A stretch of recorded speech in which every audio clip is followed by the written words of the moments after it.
Hi Duska, thank you for sending in a video of your walking to FootCamp New York. Anybody at all can send a video of their walking to FootCamp on www.footcamp.net, and you send the video and I'm going to look at your walking gait and I'm going to tell you some feedback on how you're moving and some suggestions for how I could see your improvement. And in this case, Duska, it looks like we have a video, which we'll get right into that.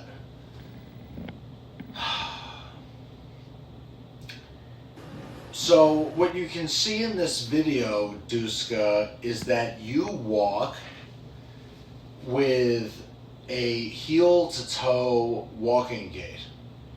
And what that means is that the first thing that comes down on the ground is your heel, and then your forefoot will come down.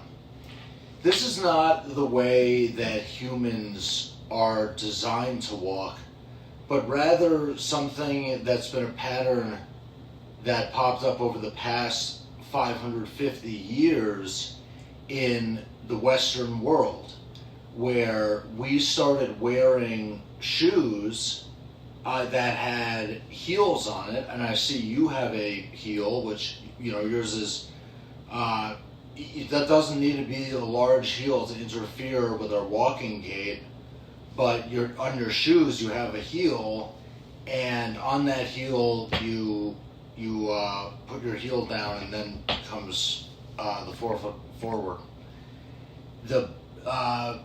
This has a couple of problems.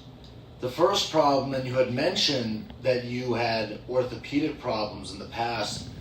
The first problem of this is that when your heel hits the ground, the impact from the ground has nothing in between it and your heels, your knees, your hips, your low back, and your upper back. So the way that human being naturally walks, and you can still see this in tribesmen in Africa and people who are habitually unshod, meaning people who don't wear shoes in places like Malawi or island nations where they're close to the beach, or in places that they don't have manufacturing markets. They don't walk on their heel. They actually walk on their forefoot, and their heel never touches the ground. Throughout your life, your heel strike, which you have here, your heel strike is the reason why you are subject to back pain and shin splints and would need knee replacement, hip replacement, and have upper back problems, including back degeneration or headaches. And the reason why is because the impact shock over your entire life, the many steps you take each time your heel touches the ground, the shock goes into your body. Another thing I want to mention is your posture is also directly related to the heel strike. I can see that you're almost hollow, a hollow shape here when you walk, and that's because when you walk with your heel. It's a positional disadvantage. And instead, when you walk on your forefoot, which is like this, then your back is in a much stronger position.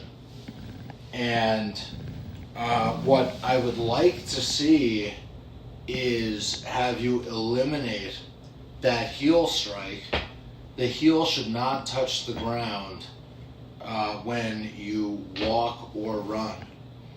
And what's going to happen is that as you learn how to walk on the forefoot, which is right here, and I'm even going to include in this gait analysis a video or a diagram of the plantar pressure by phase of the walking gait, this is how I want to see you walk. And then I'm going to add a demonstration video of the Hadza tribe, who are a nomadic people, meaning that they are the best walking people on the planet. We in the West need to learn from them because we do not walk well in the Western world. They can walk incredibly long distances, and they walk for business, and they do not walk heel to toe. In fact, when Christopher Columbus and the original European settlers came to the New World, the Americas, they noticed that the Native Americans who lived here, they walked on their forefoot while the Europeans walked heel to toe. The reason we walk heel to toe is because with stiff-soled footwear, that means footwear that is not flexible. This is a very flexible shoe. This just rolls up and allows your arch muscles to work. A stiff-soled shoe does not allow your arch muscles in your foot to have good range of motion. It literally binds your feet, and that can lead to you losing strength in the arch muscles, and that causes flat feet. And that's not a cosmetic issue. You can need reconstructive surgery for flat feet. And so the other problem is that if you look at your current footwear has a rounded toe box, which is much too narrow for the human foot. And what can happen is that your big toe gets smashed in the center of the foot, as does your pinky toe, causing what's called a tailor's bunion. And that can even cut off circulation. I saw one study that said it cuts off 1/5 of the total blood circulation in your foot that reaches the heel area and can cause plantar fasciitis. And instead, what I would recommend is the FootCamp Barefoot Beginner shoe. This is a shoe that has a zero drop design. It doesn't have the heel, and it's flexible thin sole. And with it being a flexible thin sole, it's not going to bind your arch muscles and put you at risk for flat feet. It's also going to allow you to walk with a natural human walking gait, which is going to totally reorient your body and take an enormous amount of impact shock off your musculoskeletal system because of the elimination of heel strike. And this allows you to get into this position. And this is basically how you should walk. And the way that you would walk like this is by building these arch muscles right here. And the only way to do it is through practice, and it takes years. But there's no alternative, because you could have ramifications in your back, and you'll notice a couple things if you do this. If you do this, you're going to improve your posture. This actually is good posture and only comes from when you can stand relaxed up on your forefoot, which is natural human walking form with your heels off the ground. You can already see the posture improves.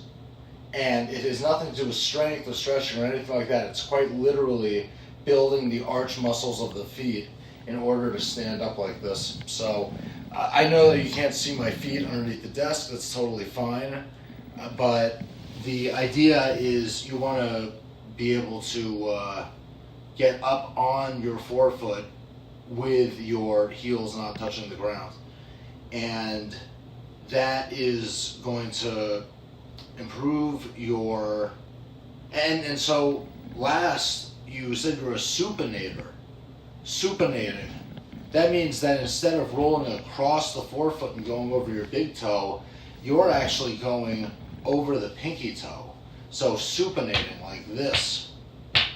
Well, supinating is interesting. The first thing is I highly recommend you get into a shoe that doesn't constrict your foot like this, because when you have a wide toe splay, which is something that will happen if you get into an anatomical shoe, look how this doesn't constrict your foot at all. But when you have a wide toe splay, it's very difficult to supinate because your pinky toe will be totally out like this. But I can tell most people in the Western world who wear footwear with a rounded toe box will get their pinky toe. And I used to have this as well until I fixed it.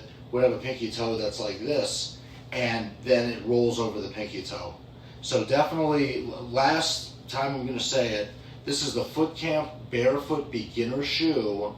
This has a foot-shaped toe box, a thin, flexible sole, and a zero drop design.